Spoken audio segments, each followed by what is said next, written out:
ಈಗಾಗಲೇ ಮೊನ್ನೆ ನಾನು ಮಾಧ್ಯಮದಲ್ಲಿ ಗಮನಿಸಿದಂಗೆ ರಾಜೀನಾಮೆ ಅಕ್ಸೆಪ್ಟ್ ಆಗಿದೆ. ಮೊನ್ನೆ ರಾಜ್ಯಪಾಲರು ಬಂದು ಅಕ್ಸೆಪ್ಟ್ ಮಾಡ್ಕೊಂಡಿದ್ದಾರೆ. ಸೊ ನಮ್ಮೆಲ್ರಿಗೂ ಶಾಸಕರಿಗೆ ಮಾಹಿತಿ ಬಂದಿದೆ, ಶಾಸಕರ ಆಫೀಸ್ಗೆ ಲೆಟ್ರ್ ಬಂದಿದೆ. ಏನು ಅವತ್ತೇ ಬ್ರೇಕ್ಫಾಸ್ಟ್ ಮೀಟಿಂಗಲ್ಲಿ ನಾನು ಕೂಡ ಮಾಧ್ಯಮದಲ್ಲಿ ಕಂಡ ಹಾಗೆ ನಾನು ರಾಜೀನಾಮೆ ಹೈಕಮಾಂಡ್ ಸೂಚನೆಯಂತೆ ರಾಜೀನಾಮೆ ಕೊಟ್ಟಿದ್ದೇನೆ. ಇದು ಸುಮಾರು ದಿವಸದಂಗೆ ಬೂದಿ ಕೆಂಡದ ಇದಂತೆ ಆಗ್ತಾ ಇತ್ತು, ಸುಮಾರು ವರ್ಷದಿಂದ ಆಗ್ತಾ ಇತ್ತು ಇದು. ಹಾಗಾಗಿ ಹಾಪಾಪ ಪೀರಿಯಡ್ ಏನು ಇಬ್ಬರಿಗೆ ಮಾತುಕತೆ ಆಗಿತ್ತಂತೆ, ಅದ್ರ ಬಗ್ಗೆ ನಮ್ಗೇನು ಮಾಹಿತಿ ಇಲ್ಲ. ಬಟ್ ಈ ಸಂದರ್ಭದಲ್ಲಿ ನಾನು ಹೈಕಮಾಂಡ್ ಸೂಚನೆ ಮೇರೆಗೆ ರಾಜೀನಾಮೆ ಕೊಟ್ಟಿದ್ದೀನಿ ಅಂತ ಒಂದು ಮಾತು ಹೇಳಿದ್ದಾರೆ. ಸೊ ಖಂಡಿತವಾಗ್ಲೂ ರಾಜೀನಾಮೆ ಕೊಟ್ಟು ಮುಂದಿನ CM DKC ಅಂತ ಕೂಡ ಅನೌನ್ಸ್ ಮಾಡಿದ್ದಾರೆ, ಅವರು ಅನೌನ್ಸ್ ಮಾಡಿದ್ದಾರೆ. ಸೊ ಇದು ಎಲ್ರಿಗೂ ಕರ್ನಾಟಕ ರಾಜ್ಯದಲ್ಲಿ ಗೊತ್ತಿರ್ತಕ್ಕಂಥ ವಿಷಯನೇ. ಇದು ಮುಂದಿನ CM DKC ಅಂತ ಹೇಳಿದ್ದಾರೆ. ಸೊ ಮುಂದಿನ CM ಅಲ್ಲೂ ಕೂಡ ನಾವು ಏನು 224 ಜನ ಶಾಸಕರು ಕೂಡ ನಮ್ಮ CMಗೋಸ್ಕರ ವೇಟಿಂಗ್ ಅಲ್ಲಿ ಇದೀವಿ, ಯಾರು CM ಅಂತ. ಆ CM ಬಂದು 2 ವರ್ಷಗಳಲ್ಲಿ ನಮ್ಮನ್ನೆಲ್ಲ ಗಮನಿಸಿ, ಎಲ್ಲ ಕ್ಷೇತ್ರವನ್ನ ಗಮನಿಸಿ ಅಭಿವೃದ್ಧಿ ಒತ್ತು ಕೊಡ್ತಾರನ್ನ ಆಸೆ ಇಟ್ಕೊಂಡಿದೀವಿ.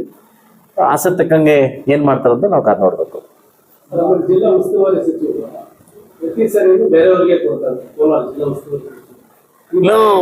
ನಾನು ಕೋಲಾರ ಜಿಲ್ಲೆ ಶಾಸಕನಾಗಿ ಮಾನ್ಯ ಏನು ಯಾರು ಮುಖ್ಯಮಂತ್ರಿ ಆಗ್ತಾರೆ ಅವ್ರಿಗೊಂದು ಮನವಿ ಮಾಡೋದಂತಾರೆ, ಈಗಾಗಲೇ ನಿಮಗೆ 4 ಸ್ಥಾನವನ್ನು ಕೊಟ್ಟು 6ರಲ್ಲಿ 4 ಸ್ಥಾನವನ್ನು ಕೊಟ್ಟು ಕಾಂಗ್ರೆಸ್ ಕೋಟೆ ಅಂತ ನೀವು ಭದ್ರಪಡಿಸ್ಕೊಂಡಿದ್ದೀರಿ.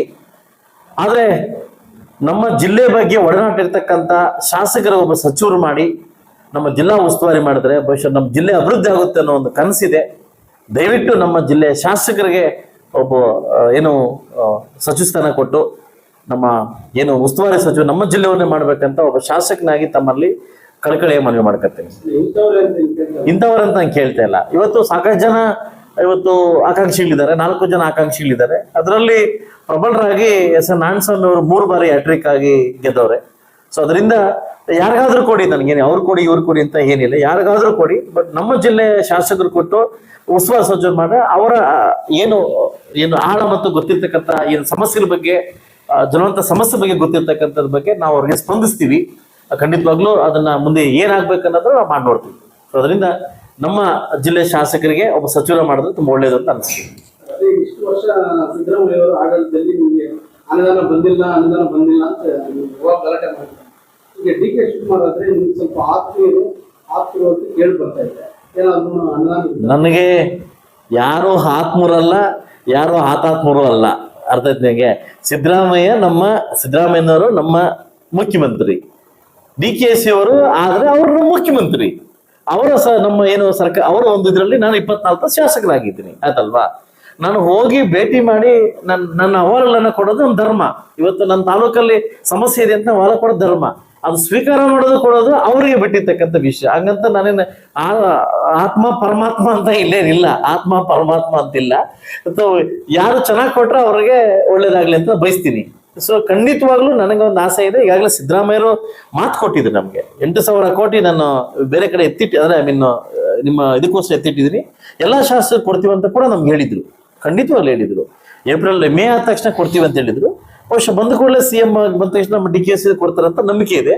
ಒಂದು 200 ಕೋಟಿ ಕೊಟ್ರೆ ಎಲ್ಲ ಶಾಸಕರು ಬದುಕಂತೀವಿ ಅನ್ನೋ ನಂಬಿಕೆ ಇದೆ. ಅಭಿವೃದ್ಧಿಗೋಸ್ಕರ ನೋಡೋಣ, ನಮ್ಮ ತಾಲೂಕು ಬದುಕೋಬೇಕು. ನಮ್ಮ ತಾಲೂಕು ಬದುಕೊಂಡು ಒಂದು ರೀತಿ ಇದೆ. ಯಾಕಂದ್ರೆ ಇವತ್ತು ಅಭಿವೃದ್ಧಿ ಕುಂಠಿತ ಆಗ್ತಾ ಇದೆ. ಸೊ ಬಹುಶಃ ತಾವು ಕೊಟ್ರೆ ಮುಂದಿನ ದಿವಸ ಒಳ್ಳೇದಾಗುತ್ತೆ ಅಂತ ನನ್ನ ನಂಬಿಕೆ. ಇಲ್ಲ ನಮಗೆ ಪ್ರತಿಯೊಂದು ಶಾಸಕರಿಗೂ ಆಹ್ವಾನ ಬರ್ತದೆ. ಇವತ್ತಿರ್ತಕ್ಕಂಥ ಬಿಜಿ ಶೆಡ್ಯೂಲಲ್ಲಿ ಈಗಾಗಲೇ ನಾನು ಮತ್ತೆ ತಹಸೀಲ್ದಾರ್ EO ಕಮಿಷನರ್ ಮೀಟಿಂಗ್ ಕರೆದಿದ್ವಿ.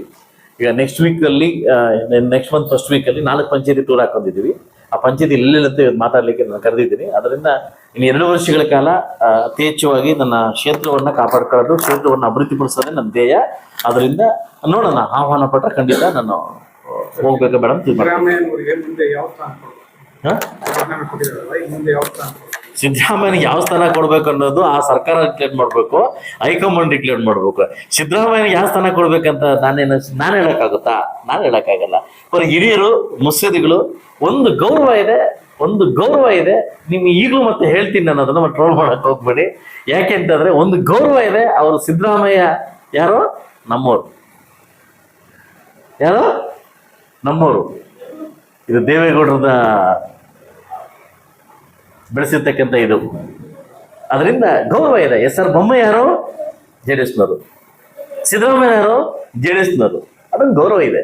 ಇದೊಂಥರ ಫ್ಯಾಕ್ಟ್ರಿ ಇದ್ದಂಗೆ, ತಯಾರು ಮಾಡ್ತಕ್ಕಂಥ ಫ್ಯಾಕ್ಟ್ರಿ ತಯಾರು ಮಾಡಿ ಆಚೆ ಬಿಡ್ತಕ್ಕಂಥ ಒಂದು ಯೂನಿವರ್ಸಿಟಿ ಇದ್ದಂಗೆ, ಕುಲಪತಿ ಬಂದು ದೇವೇಗೌಡರು ಇದ್ದಂಗೆ. ಹಾಗೆ ಒಂದು ಗೌರವ ಇದೆ. ಜಾತ್ಯತೀತ ಜನತಾದಿಂದ ಬಂದವರು ಇವತ್ತು ಮುಖ್ಯಮಂತ್ರಿ ಆಗಿದ್ದಾರೆ, ಒಳ್ಳೆ ಗೌರವದಿಂದ ಕಾಪಾಡ್ಕೊಂಡಿದ್ದಾರೆ.